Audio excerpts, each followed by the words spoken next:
DVD-Format hier live von der Gamescom 2014 in Köln. Neben mir steht Erwan, Breton, der Creative Director von Heroes 7. And the first thing I would like to ask you is, what kind of classic Heroes, Might and Magic elements can fans expect in the newest entry in the franchise? Oh, that's great. If you're talking about classic elements, I think they will find them all. The idea behind Heroes 7 was really to listen to the community after the release of Heroes 6, which had several innovations to the formula. Some of them were appreciated, so we kept them and sometimes refined them because they could be better. Some of them were not liked very much by the community, so they expressed the dislike. They said maybe they wanted to revert back to Heroes 5 or Heroes 3. Of course, we knew that directly with the VIP fan forum we've created, in which we are a total direct interaction with community leaders, moders, etc. But also by looking at all the forums that exist based on the Heroes franchise. Usually it's big, it's a very engaged, active community, so they express themselves a lot. We have the Facebook page in which they could also share a lot of comments, etc. So we took us a lot of time to gather all this feedback and say what should be Heroes 7, considering what they say about Heroes 6. So we did that. That was the first concept workshop. Immediately we tested that with the VIP fans, and the next step we said was open this game to the community for them to co-develop it with us. So we will propose our vision. That's what we're doing now. We're announcing the game, we're showing the first gameplay footage, the trailers, so they have a basic idea of what we want to do. But it's mostly about core mechanics that anyway you find in any Heroes, and graphics. We want to show that now we are Unreal 3, it looks gorgeous, etc. We want to reassure people about that. But the rest, like really the details of the contents, we put that on a website. We call it the Shadow Council. It's mmh7.com. They can go there, register, become an active member at the co-developers of the game. They will be in total interaction with the developers, a German studio, Limbic Entertainment, they're based in Frankfurt. They will chat with them, they will read their blogs about the gameplay, the lore, the technical details, their life as the developers. They will be able to say, this is my comment, this is what I wish for the game, and most importantly, they will be able to vote on key features. So all the features on which we are not so sure about what is right, what is wrong, it could be that or another thing. It could be like Heroes 4, like Heroes 5, or like Heroes 3, for instance. We give that to the community and say, hey, what do you prefer? Let's vote. And we start with one vote that is very symbolic and important, factions. We have 6 factions in the game in final, 4 revealed now. Haven, the Knights of the Holy Empire, Academy, the Wizards of the 7 Cities, Stronghold, this time the Desert Orcs, the Barbarians if you wish, and the Undead, Necropolis. But there are 2 more factions to choose.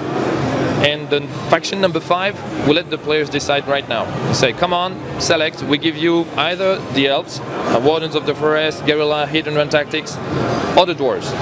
Rune Lords, Masters, strong in defense, fire, magic, blah blah blah. So they come, they vote, and we will pick one and leave the other. And then we will do the same for the 6th faction. And from there, we will move down to, okay, now the faction is selected, what kind of creatures you want in this faction? What abilities for these creatures? And so on and so forth, and other features, not just the factions, but that's the start. We really want, we call it Open Development 2.0, we really want the fans to be able to participate, be engaged, and say, this is my choice. Of course, it's democracy. It's not all their choices will be taken into account, but the majority will win. And the gameplay of Heroes 7 will feature strategy elements and especially round-based combat. Yeah. What can you tell us about the combat? Because I've heard things about flanking enemies and that the combat is kind of based like a chessboard. What can you tell us about the core mechanics that will drive this combat system? Exactly. It's a strategy game but with a lot of battles, and battles are addressed like as if they were tactical RPG battles. We have a grid like a chessboard, creatures are moving around, the hero is on the back, he's giving spells or using orders, tactical orders to support his troop or to harass the enemy. In a way it feels like Pokemon, I'm the trainer, I'm sending my creatures and I'm helping them a little bit, kind of thing. So it's funny, but it's a comparison that works for people who don't know anything about Heroes.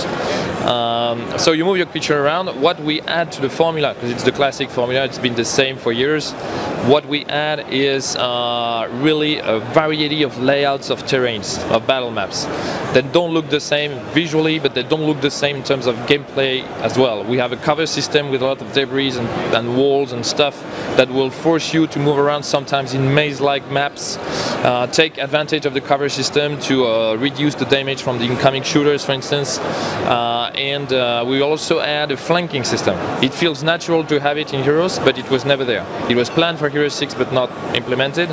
This time it's here right now, so it will work. The idea is to say that if your creature move behind the enemy or attack from the side, you get a damage bonus. So it's something very classic in most tactical RPGs or video games, but that was not in Heroes, so now it's in.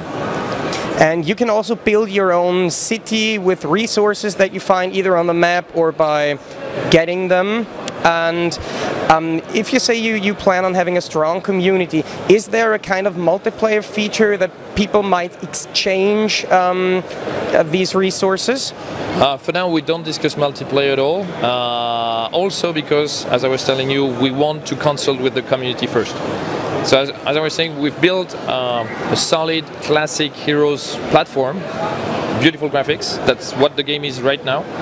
All the details about what kind of multiplayer modes will be in the game, etc., will be discussed through the Shadow Council website with the community. So it's too early to make announcements on that because there will be a lot of talks and votes and discussions. So I say thanks a lot for talking to us. Yeah. And ihr könnt mmh7.com, mmh7.com besuchen und das Spiel selber beeinflussen. Thank you for talking. Thank you.